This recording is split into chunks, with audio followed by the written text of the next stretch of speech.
Hey guys, today I'm working with the fifth and final cell activator recipe. Over the past few weeks I've been testing out different ratios and combinations for creating bloom pour cell activator. For the first demonstration of cell activator number 5, I'm working on an 8x10 stretched canvas. In all the experiments I've been working with a combination of Floetrol, other pouring mediums, and Minwax pre-stain. The addition of the new pouring mediums to the Floetrol has given quite a variety of cell structure. After we finish testing out the cell activator number 5, I will be bringing you a side-by-side of all the results. It will be much easier for you all to see the differences when they're together instead of spread out over several videos. Okay, so on to the recipe. Today I have a mixture of all the different mediums that I've been experimenting with. I have 1 part Floetrol, 1 part Amsterdam Pouring Medium, 1 part Lukas Cryl Pouring Medium, half a part of GAC 800, and 5 drops of Minwax. A lot of stuff, I know.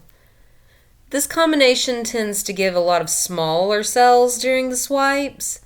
In the next video I do a couple blowouts on tiles, but I don't find the results to be quite as impressive as with the swipe. Full disclosure though, I'm pretty terrible at blowing out blooms. Your results may be fantastic with a blowout. If you missed the recipe, I'm also going to leave it in the description, so check there if you need to. We are quickly coming to the end of this experiment series. Which has been your favorite cell activator for recipe so far?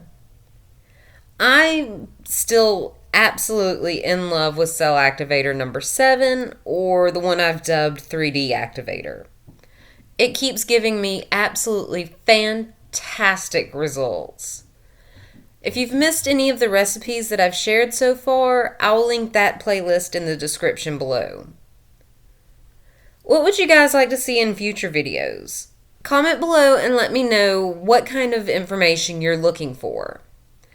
I've had a request of a video covering how I mix all of my custom colors.